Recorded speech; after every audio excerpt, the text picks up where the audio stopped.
দিনটা ছিল রবিবার, আর ওই দিন বিকেলবেলা ছিল আমার ক্লাসের দ্বিতীয় ধাপের পরীক্ষা। তাই সেভাবে কিছুই রান্নাবান্না করতে পারিনি, তবে শুধু করেছিলাম মোচার ঘন্ট। আমি আর দীপ্ত যেহেতু এখানে একা একাই থাকি দুজনে, তো সেক্ষেত্রে অল্প কিছু রান্না করলেও মাঝে মধ্যে ম্যানেজ হয়ে যায়।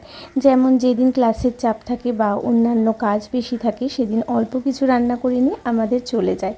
আর আমরা সকলে যেমন বলে বাড়ির পুরুষদের নাকি অনেক কিছু লাগে ভাত খেতে, আমি কিন্তু ছোটোবেলা থেকে এরকম দেখিনি। আমার বাড়িতে আমার দাদাও কিন্তু খুব অল্প জিনিস দিয়ে ওর পছন্দ মতো কিছু হলে এক তরকারি দিয়েও খেয়ে নিতে পারত। সেরকমই দীপ্তও কিন্তু খাওয়ার ঝামেলা সেরকম নেই বললেই চলে, বরঞ্চ আমি অনেক কিছু দিয়ে দুপুরবেলা করেছিলাম মোচার ঘন্ট। আর মোচার ঘন্ট থাকলে আমাদের ওই দিয়ে তার সাথে অন্যান্য কিছু সেভাবে লাগেই না। আর মোচা বরাবরই আমার ভীষণ প্রিয়, আর দীপ্তও কিন্তু বেশ পছন্দ করে, তাই আমাদের দুজনের মোচা দিয়েই হয়ে যায়। এক্সেস মোচা একটুখানি ছিল, তো সেটা দিয়ে আমি রাত্রের দিকে বানিয়েছিলাম মোচার চপ।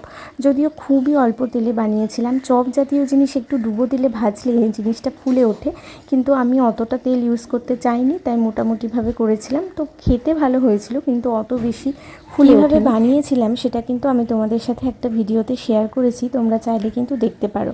আর আমার কাছে যেহেতু মিক্সির ব্যবস্থা সেভাবে থাকে না, সেই জন্য আমি যে কোনো মশলাপাতি সেভাবে গুঁড়ো করতেও পারি না।